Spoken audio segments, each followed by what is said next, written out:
Hello nerds and welcome to Into the Wild, your favourite wildlife and conservation podcast where we look at all things, well, wildlife and conservation. This is a podcast of curiosity where we know we don't have all the answers. Oh, that's my co-host Nadia, by the way. Hi. But it doesn't really matter because we're here to learn and crucially listen to those who are affected by and closest to the issues that we as conservationists tend to pick over from our comfy living rooms. So strap yourselves in, open up your luggles, grab a brew and join us as we geek out over nature, share our love for wildlife, rarely take ourselves seriously, all whilst learning. Oh, and we sometimes swear.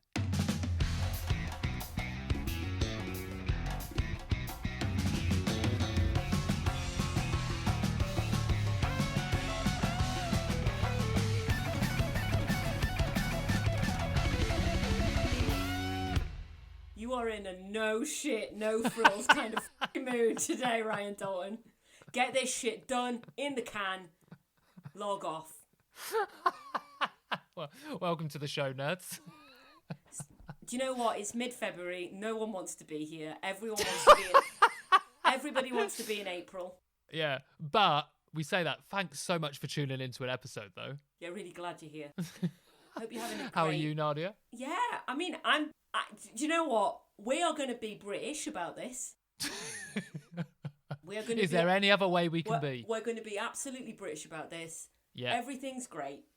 I'm all right. Fine. All things considered, at the I think what end of Nadia's the day... trying to say, nerds, is we are keeping calm and carrying on. We're pulling ourselves up by our bootstraps. Is that what it is? No one's ever said that. One's ever said that. Who Who Pull said yourself that? up by your bootstrap. I don't know. I think it's a saying. It's one of them things people say, British people say. It's amazing how you went from, no, people say that, to, I think someone said that. Once. Who was wearing boots, which were sagging. It's so great every day. We're so feeling great it a bit, nerds. We're feeling every it. single day. I don't know what my purpose is anymore. Jesus, okay, that got deeper than I thought we were going to get. Do you know what? A grey, cold mid-February is not a good time to be a childless millennial. No. And do you know what? Most podcasters would get, 2 minutes in to this quite frankly negative start to a podcast, and they'd probably go, shall we start again? Into the Wild, Ryan and Nadia? Nope. No, you are having this. If we're going through it, you are coming through with us. Someone once said to me, I like your podcast, Ryan, because you're your authentic self. Well, this is me being authentic. God, I swear to God, you better have some good news for me. Actually, I don't know if it is. Oh, God. Okay, what's been your nature highlight? Let's do some nature highlights. What's been yours today, Nadas? Do you know what? I had a really lovely moment at the weekend. I was down in Somerset or Wiltshire. Sorry. I was down south. I was on a trespass. I was on a trespass with the Right to Roam Somerset and Wiltshire group, and we were at this great site called the Pretty Stones, which is a very, very ancient. Oh, don't even make me. Can you say that again?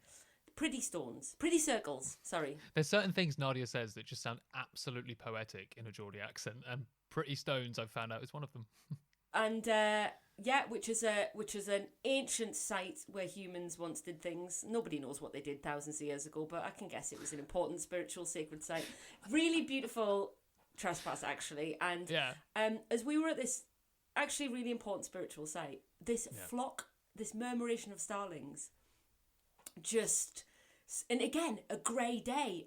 That it's that time of day when it could have been any time of day because there's no sun. But this murmuration just started whipping around us, like around this field and around this site. And I was just like, whoa. Like, sometimes nature just does something where you're like, okay, you've totally stolen the show. Like, it was just very, very beautiful. And actually, do you know what? I don't think it's been a long time since I've really noticed a good murmuration. But there's plenty of down Somerset Way, right? You're near Ham Wall. Yeah, it's a very good area for them, I hear. Do you know what? You said that. I was trying to think of when I last saw a murmuration. I think it was a year ago. I haven't seen one this year. So, it would have been a year ago. Yeah. 2 years ago, sorry. I lied. 2 years ago. Depressing, isn't it? Mental note. Let's go to a good murmuration next winter. We'll go to one. We'll go to one in December. But they have them in Rye Meads, I guess. I'm thinking what's near you. I don't know. They do at Reed Beds, but I don't know. There's some in Oxford as well. There's not too far away. Yeah, we can go. What else? What did you see this week then? Well, mine's bird related because it's February and there's all else. I saw some red wings today. Oh, lovely. In a very, very, very urban area as well. Yeah, It was nice. right next to a road, like a main road. There's just clearly the right trees that were around. And there was about a flock, I don't know, give or take 20, 25. Great. I mean, to just be up in the honest, trees, coming down to the ground, coming back up. to be honest, like, you know, they're a bird of winter and we're ready for them to go home now a little bit, though. Yeah, no, it gave a nice like feeling to a wintry day. Yeah, softened the edges. Softened Other the than blow. that, I would have just been cold all day. But Yeah, it was nice. kind of like, oh, some red wings, that's nice. So yeah, and actually that's bird only watchers. the second time. No, don't. No, we're not. I just noticed a bird. Welcome to the bird watching podcast. It's February. There's all else. Yeah, there is, isn't there? You're so right. that was my highlight. Nice. There's not much going on. There's not many plant life, which obviously we wouldn't want this time of year anyway, because it would be terrifying. The daffodils have been and gone. Snowdrops are out. It's like National Snowdrop Actually, Day no, or something. that's also actually snowdrops. There's a house on the heath which used to be like the house for the rangers. I bet it's not rangers anymore. I bet it's a millionaire lives in it. I was boarded up now. Oh. It's just an empty house. Yeah, it's been empty for like 3 years. But there's a lovely patch of snowdrops. And I noticed them and I sent a picture to Lucy Lapwing the other day and said, ooh, look at the drops. What did she reply out of interest? She said, ooh, yum. Classic Lucy. She likes to. It's classic Lucy, She isn't gets it? hungry over wildlife. No, snowdrops are great. To be honest, snowdrops are like in a really dangerous genre of plants for me. Dangerous genre? Yeah. Go on. Well, because people lump snowdrops into, like, they lump them in with daffodils. Right. I fucking hate daffodils. Do you hate daffodils, do you? Yeah, obnoxious. Yeah, no, I get that. They're too mainstream, aren't they? They're so mainstream. And also, like, does it feel like wildlifey to you, or does it just feel showy? It feels Britain in bloom. That's all I'm going to say. I get that. It's like saying you're into wildlife and then saying, yeah, I really like lions. It's like, really? You stopped at lions? There's so much more out there, do you know what I mean? What about the parasite that feeds on lions? They're the ones with a fascinating social hierarchy. Let's dig into some nature news, because I'm sure our listeners are they only came here to find out what's going on in the world. That is true. So what you got, Nadders? What you got this week? Well, I want to give people a little bit of an update we talked a couple of episodes ago about the driven grouse shooting petition. Oh, yes. And just to say that it's reached 64,000. So that's great. Nice. It is the 12th highest signed petition, like, at the moment, of all of the petitions. Of all of the government petitions, it's 12. At the ones at the moment. Hang on, wait. I have a really funny rundown of them. God. Well, no, the number one petition is a call for a general election at 3 million signatures. Number 2 is suspend all immigration for 5 years with 213,000 signatures. And then at number 12, ban driven grouse shooting is at 60. Well, when this was written, it's 62. It's actually 64 now because I checked on the website. And we need to get it to 100. So if you haven't signed it yet. Okay, there we go. It's linked in this bio, guys. If you haven't signed it yet, get your signature on it, send it to your family WhatsApp groups, your neighbourhood WhatsApp groups, get people signing it, and then we can get it debated.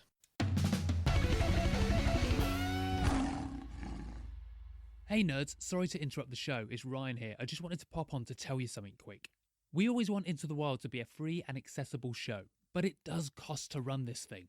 So if you ever have any spare pennies or pounds and you want to chuck it towards your favourite nature, wildlife and conservation podcast, then you can do so by going to www.ko-fi.com/intothewildpod. The link is in the write-up of this episode. Anything you're able to give goes straight back into the shows we produce. Anyway, I'll shut up now.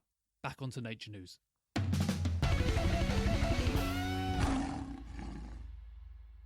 I have got more news, but I want to hear some from you. Okay, well, this news came to my ears where are we now? Last weekend. At a social occasion, I was in a group celebrating someone's birthday, and in that group was someone who lives and actually deer stalks on the Cairngorms. And he was getting notifications on his phone throughout the weekend going, someone's just seen like a group of wild boar in the Cairngorms. Like, obviously that's not true, but what could that be? They said they saw 8, and we were like, how do you mistake that though? Like 8 is quite a large number. And we carried on. A few hours later, they got another report from someone different going, yeah, this person's just seen the same report, 8 boar-like animals here. And it kept going back and forth. We're like, oh, okay, this is going to come out. This is going to be in the news. Well, 5 miles away from where the 4 illegally released lynx were found, a month ago? They have now managed to corral the pigs into what was the acreage? I can't remember. Into a certain acreage. It looks like this is very closely connected to the lynx scenario, where they're not wild boar, they're pigs. But people have released pigs. Are you? Is that your feeling? Okay, so basically, they've been found. They've been pushed into an area. They're now waiting to be trapped in that area, and there's just it's too similar area for where the lynx were found. Now it was actually 9 pigs. They weren't wild boar. I can't from the Guardian article I've got. It doesn't actually say whether they're wild boar or just just Tamworth pigs. I don't think they were Tamworth pigs. The picture on the Guardian article is of a wild boar, but it just says feral pigs. It doesn't anywhere say or confirm what they were. So this article was from 2 days ago. And in that article, it does obviously touch on the fact that wild boar were native to Scotland about 700 years ago, but got hunted to extinction. There have been free-roaming feral pigs numbering in the low thousands around Dumfries and Galloway in the Highlands and so it has happened both from accidental escapes and illegal releases before. So there is some that exist, and this looks like, but I don't think any in the Cairngorms. So this is, it's just a bit odd. So it sparks that same conversation we had with the lynx. Is we know that animals like wild boar or pig breeds similar to have wonderful positive impacts on land and environments in the UK by disturbance, browsing and stuff like that. So we know that's a good thing, and we know we hunted out one of our species to extinction, and there are pockets of populations around the UK, but not anywhere where we kind of feel they should be. But our land is very different now to when it was then. You've got a lot more private land ownership, and but people have a invested say in whether they want those animals back, and this makes it a very socially difficult thing to manage. So it does spark up that same conversation as we want them back. How do we do it? Is it a case of just boating them out in there and go and deal with it to everyone, or do we go through the holistic approach of going, let's work with social communities and make sure we have people on board, even if that takes 5 to 10 years longer, but it means you have a more sustainable release program that's going to last and going to keep everyone happy. It sparks up that same question, and it sparks up another question, Nadia, of who's doing this. I am more interested in that latter question. If I'm honest with you, it's, for me, this is getting interesting in like a kind of like Wagatha Christie kind of like I don't know. I'm trying to think of some kind of funny Agatha Christie animal Keep pun, going. but like, what is going on? No, I can't make it work. I should have done this in advance. I just think, what's next? I mean, that's the worrying point. At what point do we find a bear? A bear is what I thought when I thought, and also the other thought that I had, like, them cats got caught quick. The pigs, harder to catch, cleverer animal, perhaps. I think so. People have always said that pigs are as clever as dogs. Yeah. And humans, maybe. And smarter than cats. They've always said that. Smarter than cats. So these pigs are like, oh, there's a trail of food here to a cage. No, thank you. Whereas the lynx were like, oh, great, there's food in that cage. Well, the lynx was so clearly so domesticated or used to people. Yeah, I know. I'm definitely being silly here, but I do wonder whether it's connected. But this is it though, isn't it? Because it makes you think. Like there were a few scenarios with the lynx. Is they're clearly used to people, so this could be kind of one of 3 scenarios. Someone that got them as an exotic pet and then realised they didn't want them anymore, so just dumped them in where they thought would be the best place to dump them. It's a rewilding group doing guerrilla rewilding and just throwing stuff into the wild, or it's someone trying to damage the rewilding kind of reputation by annoying people and putting them in and going ha ha ha ha, and something which still seems a lot of effort to do. But it kind of, those three scenarios seemed one of the three most likely. But now with the pigs, it kind of takes out the first option of someone with an exotic pet. But then, can't you know? What about like a middle class white family from the south somewhere going, let's have a croft in Scotland, and they've got one of these little magical dreams of like living off the land, and maybe they just got some pigs and didn't make a proper fence, and now they're just in the running Cairngorms. Like maybe they've travelled pigs. No one's ever done that. No.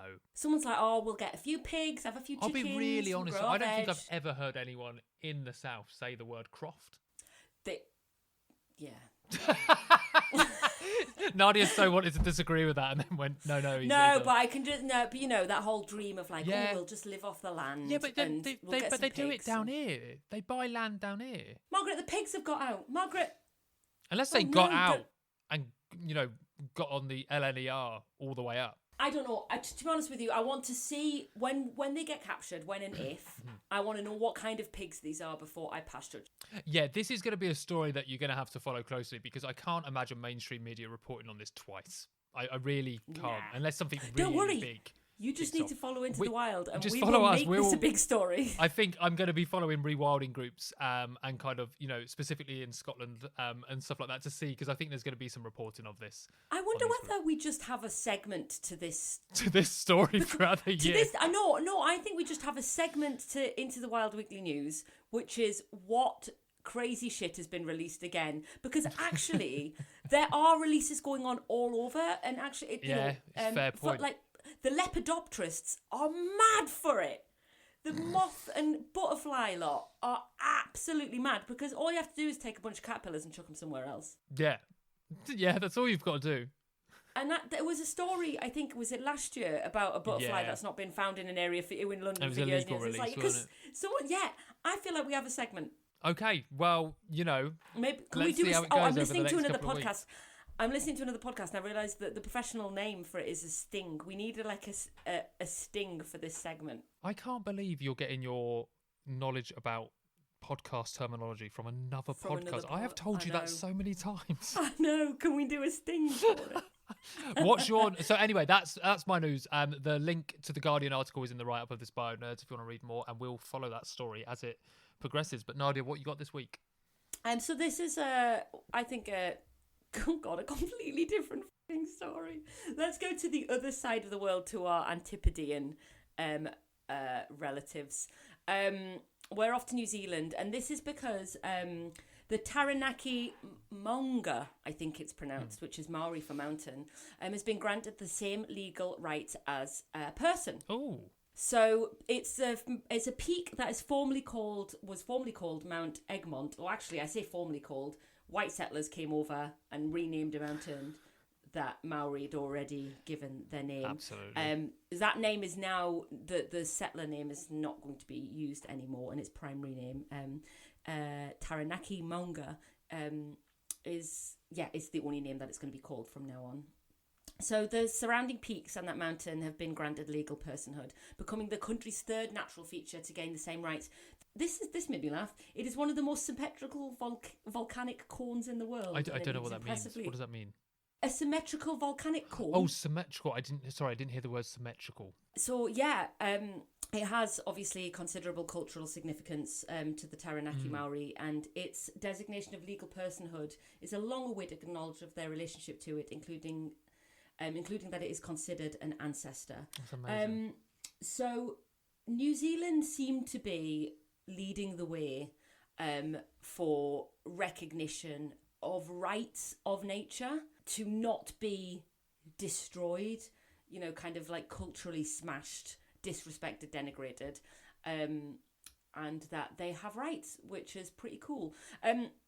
I think this is an important story just because I think it's important. What's really, really crucial about this is that there are many, many indigenous communities around the world who grant a deep cultural significance to land and nature. Why it's important for us to watch New Zealand is because they are giving personhood rights to natural features under a Western legal system. So it demonstrates that it's possible and we could do it in our system. And I know this because of a good friend and colleague of mine, Paul Powsland, who is a barrister, runs an organisation called Lawyers for Nature, where they are fighting for similar laws in the UK for our rivers, for our land to be granted right to not be destroyed. Yeah.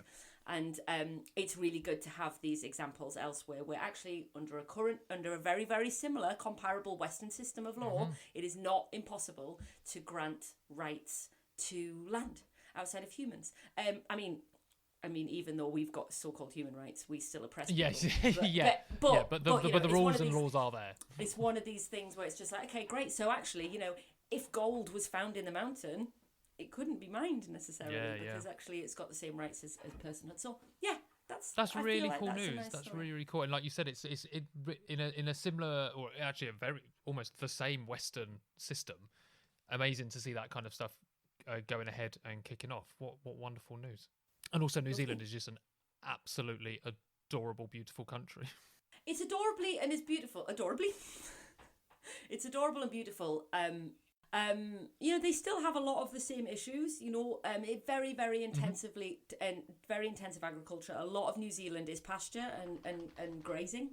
But yeah, quite an extraordinary country. And we've both been. We've never spoken about that. No, we have. We have both been. We should catch up more about it. Okay, well, those were quite interesting bits of news. One, both positive, one with a bit of like, what the hell's going on? Pigs and mountains. Pigs and mountains. So there you go. We will keep you updated with the feral pig situation and hopefully the lynx situation if anything more comes out about that. But thanks again for tuning in to your weekly dose of nature news, nerds. Those of you that haven't caught up with our Namibia series that came out last Monday as I record this now, Journey Back to Namibia, episode 1, The Story Begins, is out ready for your ears. Check it out. It's an episode that kind of sets the scene of what we're going to be talking about, what Namibia is like, its history, its people, its wildlife, and everything in between. If you are not following us on social media, get that done. Instagram and Blue Sky at Into the Wild Pod. And our Ko-fi account is there for you to give anything you're able to give to your favourite wildlife and conservation podcast. The link is in the write-up of this episode, as is all the things we've spoken about today. But until next week, look after yourselves and see you later. Bye.